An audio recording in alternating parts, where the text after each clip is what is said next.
At the dawn of the 18th century, Portugal believed it had finally outwitted history. For 200 years, it had been a small kingdom clinging to the edge of Europe, surviving not through population or industry, but through daring. Portuguese sailors had once carved the world open with maps and compasses, reaching India, Africa, and Brazil long before their rivals. Yet by the late 1600s, that golden age had begun to fade. Trade routes were slipping away. Rivals like England, France, and the Netherlands were growing richer, faster, stronger. Then, in the depths of Brazil, Portugal struck gold. Not metaphorically. In the 1690s, deep inland from the Brazilian coast, prospectors uncovered vast gold deposits in what would become the region of Minas Gerais, General Mines. The discovery triggered one of the largest gold rushes in human history. Within a generation, rivers were choked with miners. Forests were torn open. Entire cities sprang from the jungle almost overnight. And the gold did not trickle into Lisbon. It flooded. By the early 1700s, Brazil was producing nearly half of the world's gold.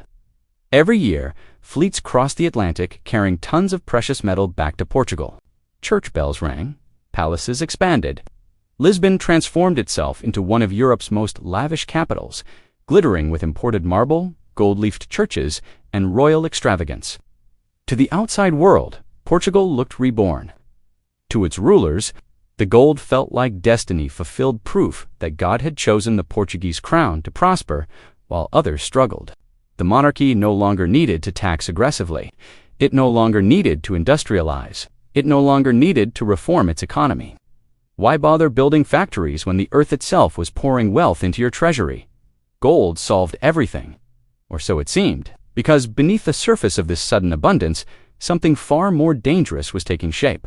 Portugal was not investing its gold. It was consuming it, spending it, letting it flow outward as quickly as it arrived. What appeared to be a miracle was quietly becoming a trap, and the empire would not realize it until it was far too late. Gold changes behavior long before it changes destiny. As Brazilian bullion poured into Lisbon, Portugal entered a state of economic intoxication. Money felt effortless. The crown no longer needed to squeeze peasants or negotiate difficult reforms with nobles. Gold arrived regardless of productivity, efficiency, or innovation. It came from the soil, not from skill. And that distinction mattered more than anyone understood. Instead of using this unprecedented wealth to modernize the kingdom, Portugal did what many sudden winners do. It spent lavishly. The royal court expanded its ceremonies, its pensions, its titles. The church, already powerful, grew obscenely rich, covering Portugal in gold-covered altars and Baroque cathedrals that shimmered with imported wealth. Lisbon became a city of spectacle, but behind the glitter, Portugal was producing almost nothing of value. The country failed to industrialize at the exact moment Europe was transforming. While England invested in mills, machinery, and manufacturing, Portugal imported nearly everything it consumed: tools, weapons, textiles, ships, even basic household goods. Gold flowed in from Brazil. Gold flowed straight back out to foreign merchants. This imbalance became formalized in 1703 with one of the most disastrous trade agreements in Portuguese history, the Methuen Treaty with England. On paper, it looked harmless. Portugal would export wine to Britain. Britain would export manufactured textiles to Portugal. In practice, it was economic surrender. British textiles were cheaper, higher quality, and mass-produced. Portuguese domestic industry collapsed under the competition. Portuguese artisans disappeared. Workshops closed, skills withered. Portugal became dependent not on its own labor, but on foreign production, paid for with Brazilian gold. The treaty locked Portugal into a permanent role as a raw material exporter and consumption-based economy. Gold masked the damage. For decades, the illusion held. The treasury remained full. The court lived extravagantly. Lisbon felt prosperous. But prosperity built on extraction, not production, is brittle. It does not grow roots. Meanwhile, Brazil itself was being hollowed out. The gold rush relied on enslaved labor, brutal extraction, and environmental destruction. The colony existed not as a society, but as a funnel wealth, moving one direction only, upward and outward. Portugal mistook this flow for strength. In reality, it was dependency. When gold becomes your foundation, every institution bends around it. Taxes weaken, education stagnates. Innovation dies quietly. The state becomes a distributor of wealth, not a creator of it. Portugal was no longer running an empire. It was running a spending machine fueled by someone else's suffering. And like all machines built without maintenance, it was moving faster toward collapse, even as it appeared richer than ever before. Gold does more than enrich a nation. It distorts how that nation understands itself. By the mid-18th century, Portugal believed it was powerful because it was wealthy. Its rulers mistook full coffers for strength and ceremony for capability. Lisbon gleamed with churches layered in gold leaf, royal palaces swollen with imported luxuries, and a court that radiated confidence. Diplomats described Portugal as rich, devout, and stable. But power is not measured in decoration. Behind the facade, Portugal was becoming strategically fragile. Its military lagged behind its rivals. Its navy, once feared, decayed without modernization. Its bureaucracy grew bloated, slow, and corrupt, more concerned with distributing Brazilian revenue than governing effectively. Gold replaced discipline. Even worse, it replaced urgency. Portugal no longer felt pressure to reform its institutions. Why change when money kept arriving?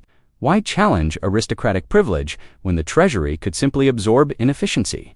Why invest in education or engineering when foreign merchants would sell whatever Portugal needed? Gold created complacency. Meanwhile, Europe was changing rapidly. Britain's economy was evolving into something fundamentally different based on productivity, mechanization, and capital reinvestment. France, despite its internal tensions, expanded its manufacturing base. The Dutch refined financial systems and global trade logistics. Portugal stood still. The country's political elite grew insulated from reality. Decisions were made not for resilience, but for continuity of comfort. Economic planning became short-term, reactive, and superficial. No one asked what would happen when the gold slowed. No one wanted to imagine an empire without its miracle, because imagining that future would mean confronting a terrifying truth. Portugal had become hollow. Its wealth did not translate into leverage. Its trade deficit widened. Its dependence on British imports deepened. And its colonies, rather than strengthening the empire, became liabilities costly to manage and increasingly restless. Power without productivity is illusion, and illusions do not survive shocks. That shock came suddenly on the morning of November 1st, 1755. As Lisbon prepared for All Saints' Day, churches filled with worshippers. Candles burned across the city, and the streets hummed with ritual. Then the ground began to move. Within minutes, one of the most powerful earthquakes in European history tore through the Portuguese capital. Buildings collapsed, fires erupted, tsunamis slammed into the harbor. Tens of thousands died. Lisbon burned, gold melted. A catastrophe. Exposed the truth Portugal had spent decades avoiding. Wealth could not substitute for preparation. Decoration could not replace structure, and money extracted from the ground could not rebuild a nation that had failed to invest in itself. The illusion shattered. And from the ruins of Lisbon, Portugal's long decline accelerated beyond repair. Empires rarely collapse at the moment of disaster. They collapse afterward when the bill arrives. The earthquake of 1755 did more than destroy Lisbon. It exposed how unprepared Portugal was to recover. Rebuilding required planning, labor, industry, and institutional strength. Portugal had gold. Yes, but gold, without productive capacity, is a poor foundation for renewal. And worse, the gold was already fading. By the mid-18th century, Brazil's gold output had begun to decline. The richest veins were exhausted. Extraction became more expensive and less efficient. The torrent slowed to a trickle. Portugal, which had structured its entire economy around constant inflow, suddenly faced scarcity without resilience. The state had no alternative engine. Manufacturing was weak. Agriculture was inefficient. Trade was uncompetitive. Decades of dependence had left Portugal incapable of standing on its own. The response was predictable and disastrous. Instead of reform, the crown doubled down on extraction. Taxes in Brazil increased. Smuggling flourished. Colonial resentment deepened. Meanwhile, Portugal borrowed more, leaned harder on British credit, and attempted to maintain appearances long after reality had shifted. The empire entered a cycle of decline. Gold no longer arrived in sufficient quantity to sustain the court, the church, the bureaucracy, and the military. Budgets tightened, corruption worsened. Institutions that had grown fat on abundance proved incapable of functioning under constraint. Even reconstruction after the earthquake, though impressive on the surface, revealed deeper flaws. Lisbon was rebuilt with rational planning under the Marquis of Pombal, but the reforms remained limited. They focused on order, not transformation. Portugal modernized its streets, but not its economy. The illusion persisted. Meanwhile, Brazil began to change. The colony that had funded Portugal's luxury started to question its role. Why should Brazilian wealth rebuild Lisbon while Brazil itself remained underdeveloped, exploited, and voiceless? Economic extraction bred political awareness. Dependency created resentment. Portugal had trained its own replacement. By the early 19th century, global conditions delivered the final blows. The Napoleonic Wars shattered old trade networks. In 1807, French armies invaded Portugal. The royal family fled not to another European power, but to Brazil itself. It was an unprecedented humiliation.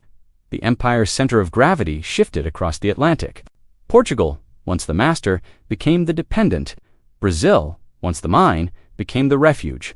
And when Brazil declared independence in 1822, it did so without gold but with confidence. Portugal lost not only its richest colony, but the illusion that had sustained it for over a century. The gold rush that once promised eternal power had left the kingdom weaker, poorer, and structurally broken. Portugal's story is not unique. It is a pattern repeated across history, from ancient empires to modern states. Sudden wealth, when unearned by productivity, carries a hidden cost. Economists would later call it the resource curse. Portugal lived it centuries before the term existed. Easy wealth changes incentives. When money flows without effort, discipline erodes. Elites fight over distribution instead of creation. Innovation feels unnecessary. Hard choices are postponed. The future is sacrificed for comfort in the present. Portugal's gold did not build factories, it built palaces. It did not educate engineers, it funded ceremonies. It did not strengthen the state, it weakened it by making reform optional. The tragedy was not that Portugal received gold. The tragedy was that it never learned how to live without it. By the time the gold ran dry, the habits it had formed were irreversible. The economy lacked flexibility. The workforce lacked skills. The political system lacked urgency. Portugal entered the modern age carrying institutions designed for extraction, not production. The consequences lingered for generations. Throughout the 19th century, Portugal struggled to industrialize. It remained economically peripheral while Europe surged ahead. The gap widened. Poverty hardened. Emigration became the safety valve for failure. Millions left in search of opportunity elsewhere. Gold had delayed adaptation, and delay proved fatal. Portugal's decline was slow, quiet, and humiliating. There was no single battlefield defeat, no dramatic collapse, just a steady loss of relevance as the world moved on. What makes this story powerful is its irony. Portugal discovered more gold than almost any European power, and it used that gold to ensure it would never again lead Europe. Wealth extracted from the earth had given Portugal everything except the one thing that mattered most: the ability to sustain itself. The lesson is brutal but clear. Money is not power. Productivity is. Symbols do not create strength. Institutions do. And when a nation confuses abundance with capability, it builds an empire on sand. Portugal's golden age did not end when the mines emptied. It ended the moment the gold convinced its leaders they no longer needed to change. Portugal's gold rush was never just a historical episode. It was a warning written in precious metal. For more than a century, gold convinced a nation that it could suspend reality, that wealth could replace work, that extraction could substitute for production, and that yesterday's prestige could secure tomorrow's power. Portugal did not collapse because it was unlucky. It collapsed because it misunderstood what wealth actually is. Gold amplified every existing weakness. It strengthened the church's grip on society. It entrenched aristocratic privilege. It discouraged education, innovation, and reform. It made dependency feel like dominance. And when the gold disappeared, those weaknesses remained. Portugal entered the modern world without the tools required to survive in it. The Industrial Revolution passed by. Global finance shifted elsewhere. Empires built on manufacturing and capital replaced empires built on extraction. Britain, then America, inherited the systems Portugal had once pioneered, but adapted them to new realities. Portugal did not. The true cost of the gold rush was not economic alone. It was psychological. Gold trained Portugal's elite to look backward instead of forward, to preserve status instead of building capability. Even when disaster struck, earthquake, invasion, collapse, instinct was restoration, not transformation. History does not reward nostalgia. It rewards adaptation. By the time Portugal understood this, it was too late. Brazil was gone. The empire was hollow, and the nation that once mapped the world had become a footnote in global power. Yet this story is not confined to the past. The logic that ruined Portugal still exists today. Any society that relies too heavily on a single source of wealth, oil, minerals, finance, speculation, risks the same fate. When easy money replaces difficult reform, decline becomes invisible until it is irreversible. Portugal teaches us that prosperity is not what you extract, it is what you build. Gold can decorate a nation. Only productivity can sustain it. In the end, the greatest tragedy of Portugal's gold rush was not that it ended, but that it succeeded for too long. It worked just well enough to delay change, and that delay cost the empire its future. Empires do not fall when they lose wealth. They fall when wealth convinces them they no longer need to evolve.